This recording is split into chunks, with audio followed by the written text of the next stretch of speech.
Welcome back to the Cyber Executive, the podcast where we mix technology, risk, and leadership like a cocktail you didn't know you needed, but now you can't live without. I am your host, Mark Ashworth, and today I'm fortunate to have Alon Neuhaus, the CEO of Astellia. Alan, thank you for jumping on the mic with me today. Thank you for having me. Thank you so much. Before we get rolling, do me a quick favor, tap that follow button on your favorite podcasting app and share this cyber executive with your friends, coworkers, or that one person of IT who sighs loudly every time someone clicks a suspicious link. Let's spread the cyber love. All right.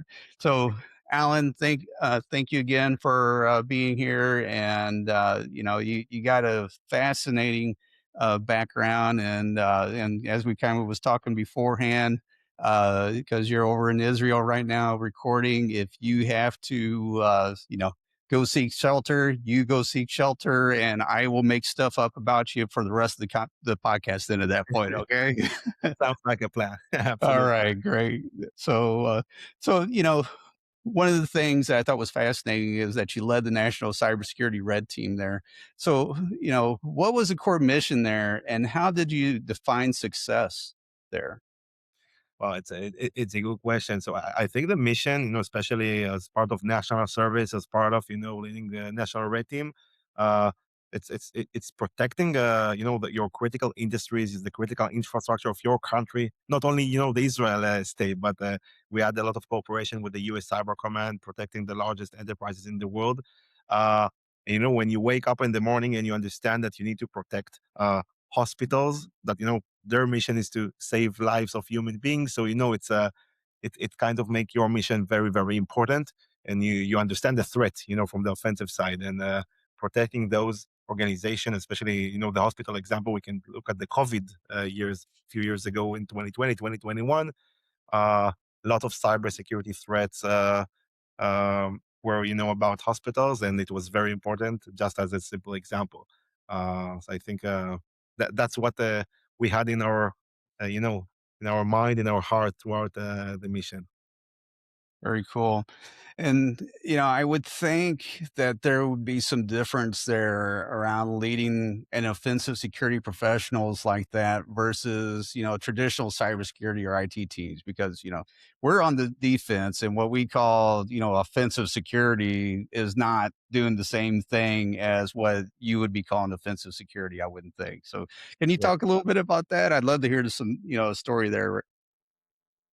yeah, I think that leading like offensive side from the red team perspective, I think it was kind of you know state of mind of the best defense is offense, and you need to kind of find all the gaps from anywhere, because attacker needs only one good chance to attack you, and the defender, as the defender, you need to look for all the gaps. So I think from an offensive mind in the national red team, it was really important to uh, understand what are all the gaps, understand different layers of technology. Sometimes IT teams, especially with silos of tools, everyone understand his perspective. He's responsible for identity. They're responsible for the network side. But as an attacker, you don't think like that in silos. You need to actually work on what really matters, and understand how you really penetrate the organization from many different angles. Yeah, and I think, y you keyed on something important there. The defensive people has to always be right. There's no room for error, whereas the offensive people, they don't want you to be right, and they're gonna take advantage of that just like the criminals are and everyone else. And so okay, so, being part of the cybersecurity red team and then also as a CEO, there's a lot of things around trust that has to be done, and especially in your case with the red team and stuff, around your national leaders and your role to, expose vulnerabilities and, and those other important systems. So how do you build that trust with, one from the national leaders perspective and those that you're dealing with there at that component, but then also on your team or in your company? It's a great point. I think I'll start by answering about, let's say, the IT teams, the teams that we worked with them, because it's not that easy, to you know that the national red team will come and will try to kind of hack your organization, right? For good purpose, for good reasons. They want to help you. But in the beginning, it's exposing your vulnerabilities, understanding how your network is exposed, understand what kind of misconfiguration do you have. Sometimes, that's nature, right? Life happens, and those are like mistakes that happen by the IT admins. And it's really about building personal relationship with them, making them understand that your goal is not to attack them, it's not just to hack them, is to really help them protect and their organization and help them win their mission. And it's a different state of mind. It takes time to understand. Also, sometimes as the leader of the team, my guys, they wanted just to attack. They wanted to find new gaps and tell the other people. And it's kind of building the right chemistry between the team and understanding that what is our mission to do that. Um, on the other end, I tell you that uh, gaining the trust in general of leaders in the industry for that, it's not something trivial. It took a lot of time. The history of the National Red Team of Israel, just for the sake of the example, we started only with doing red team exercises within IDF, within the military service, the Israeli Air Force, things like that. Only as the next step, I remember it was around the COVID days with a lot of cyber threats and hospital and the healthcare industry all over the world, including in Israel. We started to kind of take it to the next level, and the leaders in the industry, not only in the military service, they understood the value they get from that. And in that situation, it was just kind of spreading word of mouth, from one industry to the other. And we went through hospital, banks, telcos, lots of critical industries. And then with the US Cyber Command, it was a long relationship, but then it also kicked off really important partnerships over there. So at the end of the day, I think just like, our industry, our cybersecurity industry, it's a lot about the value, about protecting, about the mission, but it's a lot about personal relationship. As a Yeah. leader, it's just part of what you do every single day.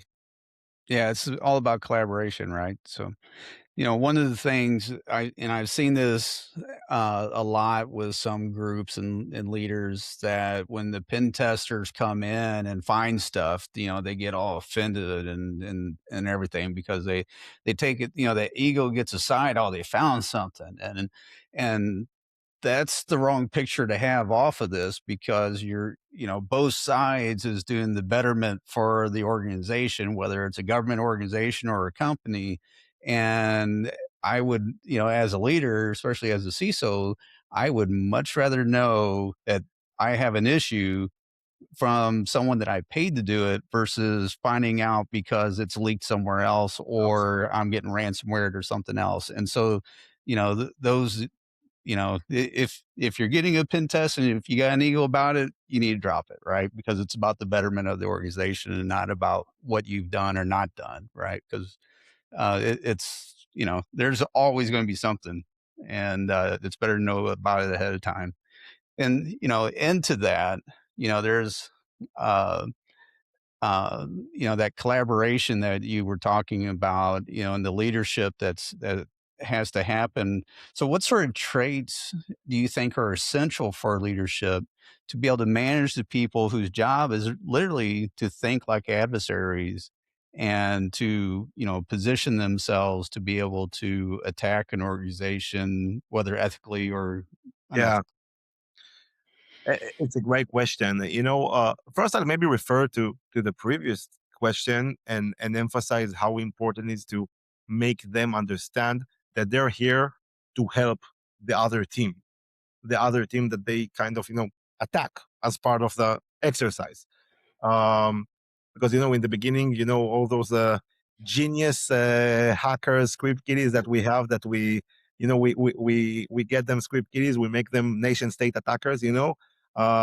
It's kind of a changing of a mindset. It's not only the most sexy thing to do is to win the exercise, but actually they understand that the win is the collaboration. Is Mm. did this team that I worked with, are they now better? than they were before.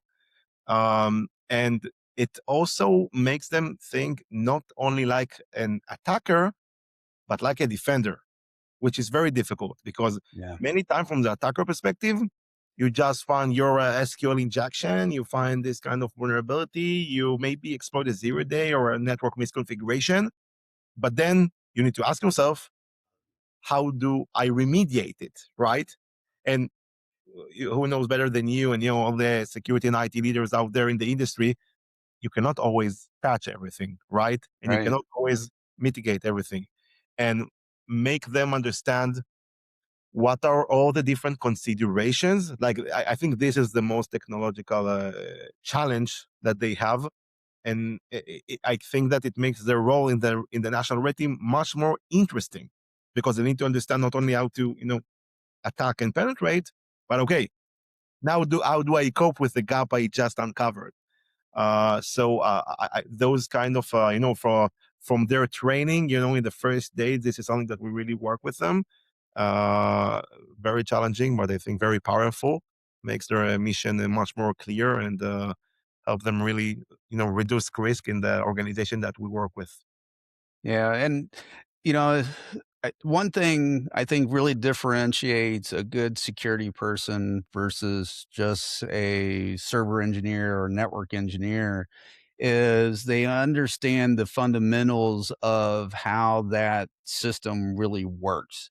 The engineers, you might get a really good one, but, they understand how to configure it, how to install it and that sort of things, but they don't understand necessarily the underlying component off of it.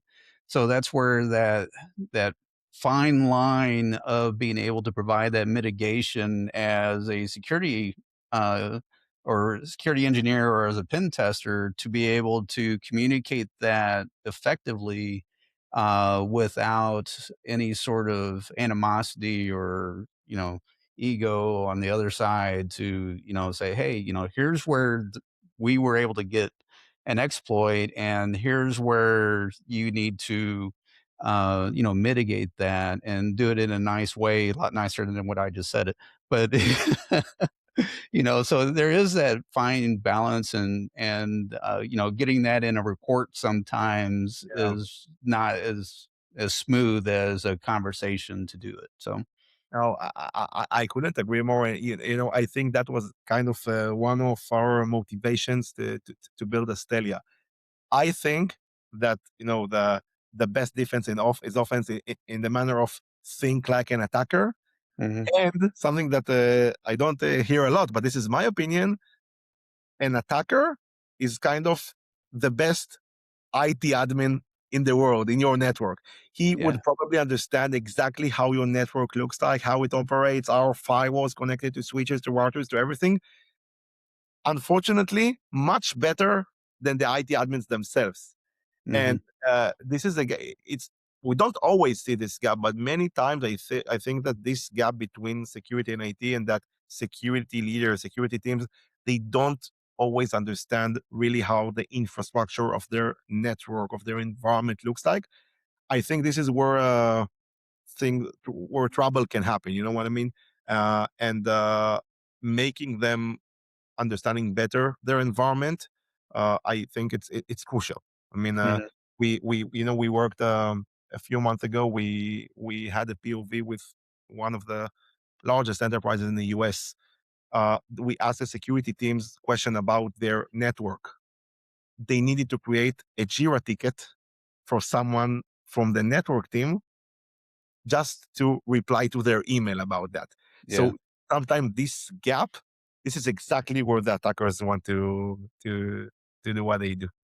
Yeah, especially in the larger organizations where security teams are more siloed by expertise. Exactly. I can tell you, working in a small, medium-sized business, if you would have asked that to my team, they would have spit off the answer right Exactly. away. And that's where like some of uh, the forensic side, there's that because they're so good at finding what the problems are that the IT teams, hey, I can't find this, must be a security problem, and so they dump it over to for the Like, security guys to figure it out, just to send it like, back, and they're, oh, thank you, here's the fix. So like, there's that as a leader you have to help manage from time to time, and can be a problem. I know we've definitely fought that in the past. yeah. Um, so based on your experience, what is something that organizations, fundamentally need or misunderstand, I should say, about real cyber risk? Wow, it's a good question. Um, I think I'll call it back to the basics. You know, we are now in the days of AI. We have security for AI, security for AI agents, and sometimes what I think nowadays I see people forget. I mean, securing all the AI enablement and this kind of processes super important. But AI also enables the attackers to be much better, but much better than what we can even imagine. Nowadays, if we talk about the vulnerability space, just for the example, sometimes the same day the CVE is published, it's already Mhm, exploited in the wild. I mhm, wish in my national red team days I could have the same LLMs and agentic capabilities that are available today in the market. And the traditional problems like identity, like network configurations, like vulnerability management, traditional problems that maybe some organizations felt that they, kind of solved the last few years, new physics for the problem. Like, let's, in vulnerability management, let's take a look at SLAs. Again, because the time to exploit shrinks dramatically, decreases towards zero. I think that it's a matter of time, that the traditional SLAs of 7 days, 14 days, 30 days, it won't be relevant at all. Um, and I think that those two pillars together, security for AI, protecting the AI enablement, together with understanding how to leverage AI capabilities and agentic AI capabilities in your, stack, that's a huge challenge. You need to kind of understand how to split the forces between them both. But it is very important if you want to win this race. yeah, definitely. One of the things, and to kind of talk, a little bit back to the red team thing, that I think is really, pretty cool, but uh as far as mimicking or learning or operating like an actual nation state actor, how closely or how much time is really spent by red teams to model those real world adversaries and to learn about how their techniques and that sort of things. Yeah. I To me, I think that's just fascinating. I used to, back in the day, back when pen testing was very easy, back in the early 2000s, I was doing pen testing and stuff then before I, got on to other things. And it's so much more complicated and cooler and way beyond the thought power that I want to do anymore. So, what's your thoughts on that? How much do they, really model real world adversaries? Yeah, it's a great question. I'll try to answer it, of course, without getting into sensitive information. Yeah, don't get Uh, yourself in trouble. We don't want anyone in trouble here on this podcast. no worries. Um, it takes time. I mean, there is a reason why, if you take a look at the Israeli cybersecurity ecosystem in the military service and the national red team in 8200, there is a reason why sometimes the training can take more than a year, because understanding the deep level of cybersecurity in application, in infrastructure, in so many different domains, building the right fundamentals that enable you to mimic so many different types of attackers because one kind of attacker is the script kiddie that just scans your network from the outside with something like Shodan, finds this external facing asset that somehow you forgot about, find the vulnerability that somehow you didn't patch, and just uses the metasploit to exploit it, and then he does the rest. Another type, of course, much more sophisticated, the ones that you can kind of read on the different reports out there in the security industry, is, understanding how to do a lateral movement in sophisticated and complex networks, especially monitored one, right? Today, modern environments that have EDRs, lots of controls in place, uh, live SOC on top of that. It's not, prevention and detection together. It's not enough only to, turn off, making the EDR blind, but you need also to make sure that the SOC is blind somehow. And, finding those kind of vulnerabilities, doing the research to build the capabilities that enable you mimic a nation state attacker. That's super difficult. It's like, you know, lots of years, when you accumulate it throughout what we built, and when with a long training, I think that's the secret. Like finding the most talented people to join the team, teach them all of that, and make sure they create and find the next step. To teach the future ones. Yeah, cool.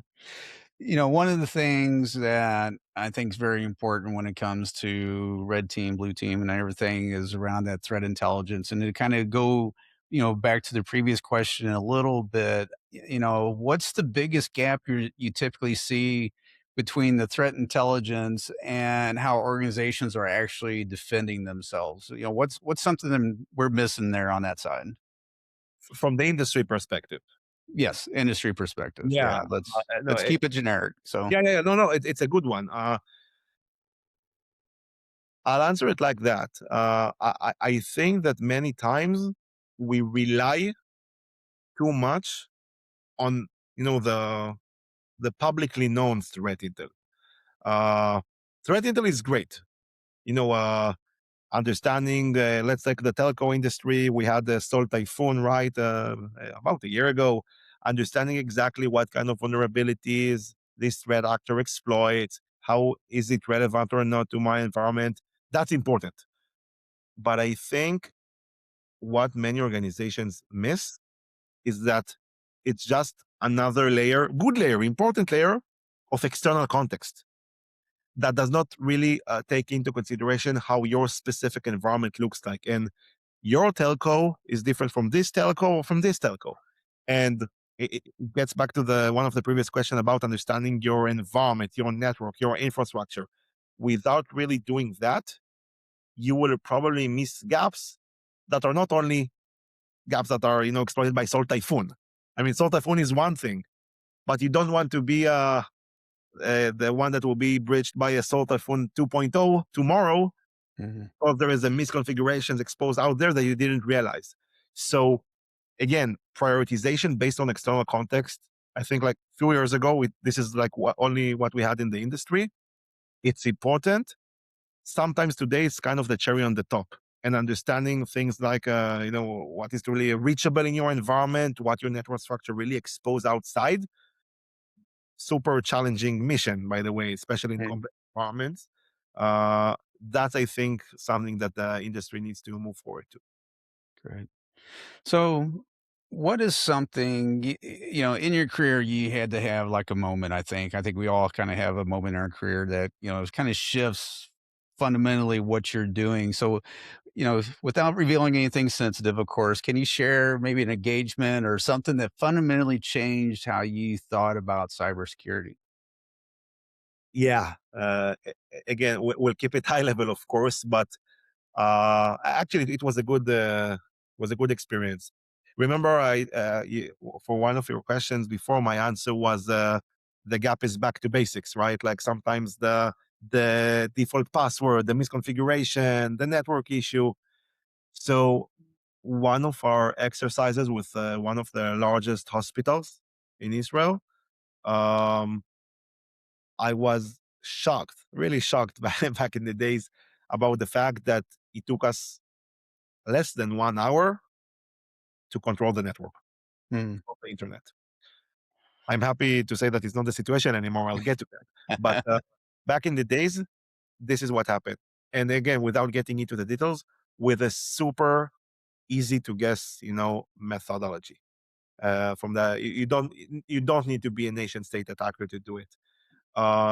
And that was kind of my haha moment. And if you remember, I told you that we took the national red team like to the next step from protecting the military industry and IDF to the state of Israel, and with cooperation with the U.S. Cyber Command, the Mhm. United States. I think that that was one of the moments I understood that the gaps sometimes can be so basic, and we need to help them. These kind of critical organizations understand how to think like attackers and understand how to help them fix the most urgent things to fix before the bad guys would cause damage. And I'm glad to say that this specific hospital, because of our findings, because of the exercise we've done together with them, because of the collaboration with the defensive teams, they fixed in time really, really important things that actually prevented a real attack a few years later. So it was Nice. a proud moment, and kind of really designed the way I think about the industry. Yeah, very cool. Yeah, as you were talking about that instance, I was thinking of one back when I was consulting, and I went into a bank and was auditing them, and this was back in the Novell network days. So that, so long, long time ago, without even saying. And I remember getting on the network and I'm auditing things through, and all of a sudden I'm looking, I'm like, what is this? Well, their network was attached to 7 or 8 other banks that was not their bank network. And it was like, "Oh my god," and you could flow back and forth, and that was for me, that was like a huge moment there myself, was like, "Okay, this needs to change. You can't be doing that." So, nonetheless, their audit report did not turn out too good by the time I was done with it. So so, one thing, as a CEO, I think you can easily get into this mindset and working with boards, but what is something that CEOs and boards should better understand about offensive security and red teaming? That's a great question, because originally I think if you talk about a few years ago, the understanding this kind of offensive mind required you to hire super talented experts, and they were not always available, maybe too expensive, to hire, uh, or just kind of consume professional services and doing these kind of tests quarterly, yearly, depends.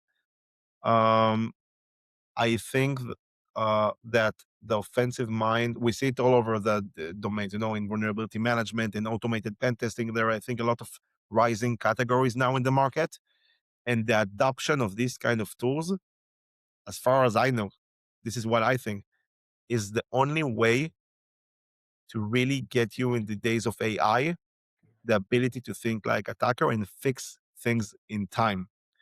It doesn't matter if you find a vulnerability that it was there for a year. If it hasn't been exploited yet, it just luck, nothing Mhm. but luck. And to make sure you're not the next one that get breached, you must do it. And the attackers are already doing it in machine speed. You need to occupy your defenders with machine speed. Like it's with all my respect, and I think I know a few of the most talented cybersecurity experts in the world. It's not enough. Like Right. humans need these machines to collaborate and win the bad guys.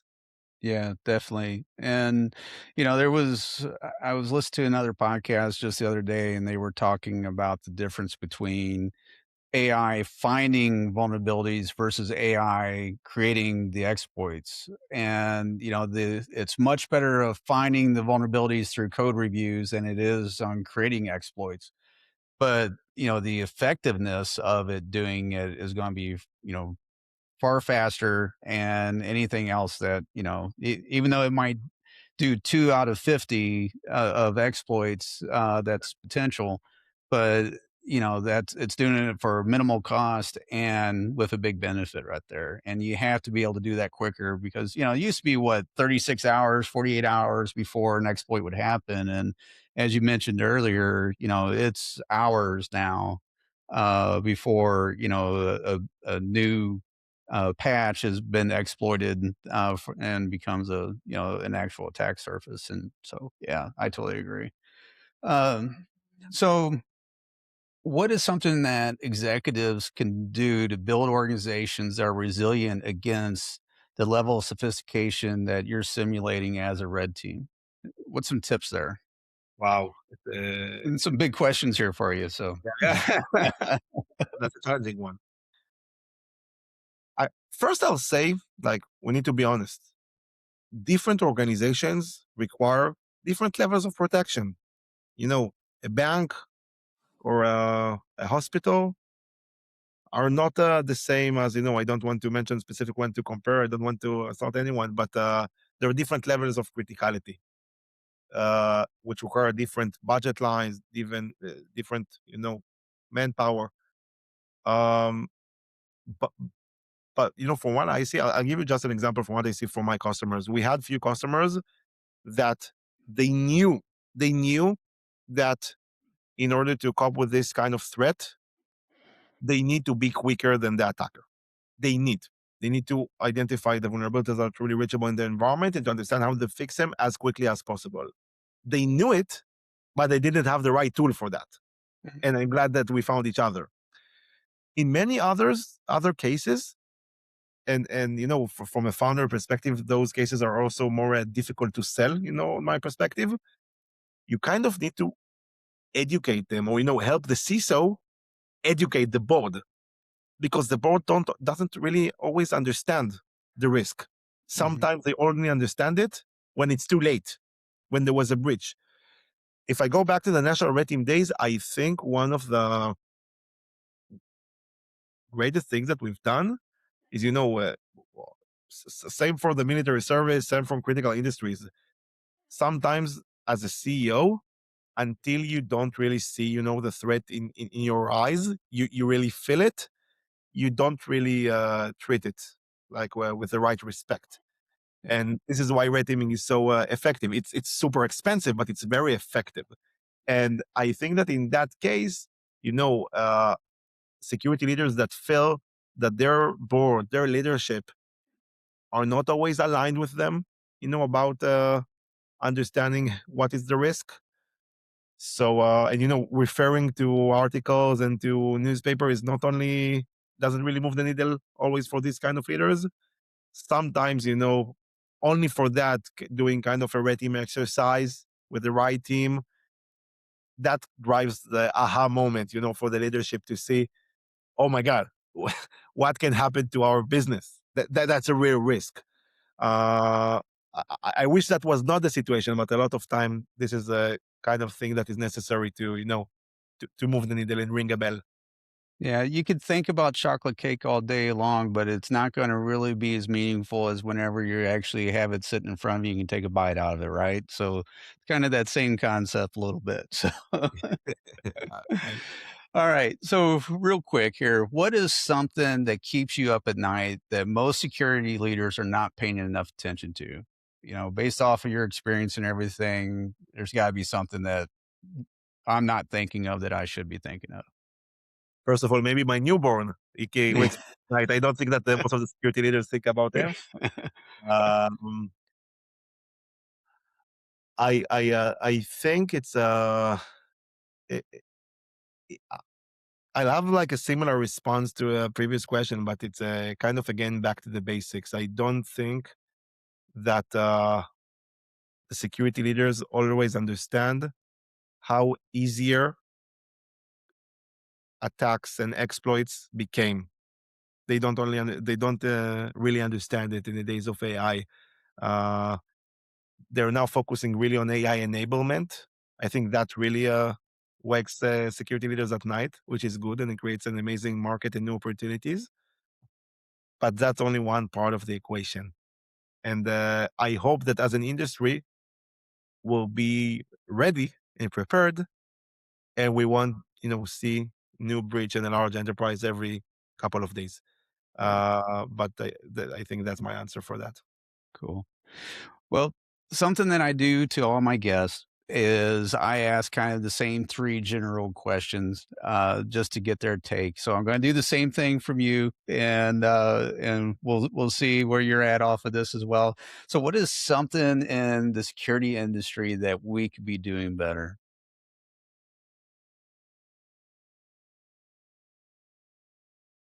I think, m- uh, from my perspective, I want to see more collaboration and knowledge sharing between, of course, within the same kind of industry, but also between industries.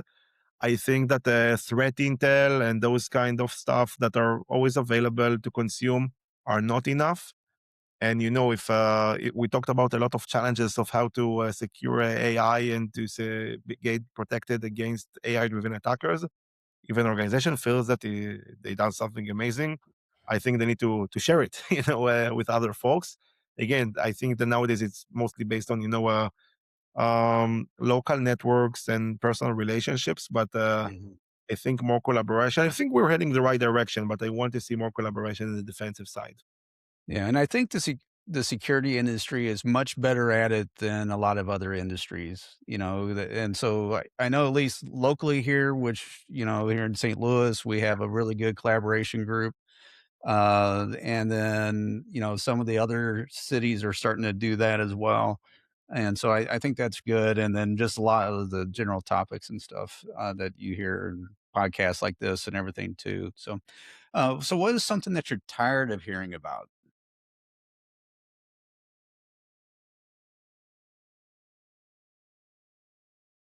I have a personal answer, but Sure. professional personal answer. I'm operating in the domain of exposure management. I think that we solve a super, strategic problem of vulnerability overload that just getting worse because of AI, and we have a really unique approach of how to solve it. I think that sometimes, because of lots of acronyms that are under exposure management and a lot of buzzwords about exposure management, there is somehow a category fatigue. I'm happy that when we have conversation with prospects, we really nail the exact pain and get to problem agreement about what they feel and what is the challenge. But I think that this is kind of an obstacle that we need to cope with, and I'm a bit tired of that. But we just got started. Yeah. And finally, what's some trends that you're watching in the security or privacy industry, or security and privacy related, I should say? Yeah, so I mentioned two. One that we discussed a lot about, which does go to end soon. Of course, AI. We discussed about how it's split into security for AI and AI for security, how to make defenders move at machine speed against AI-driven attackers.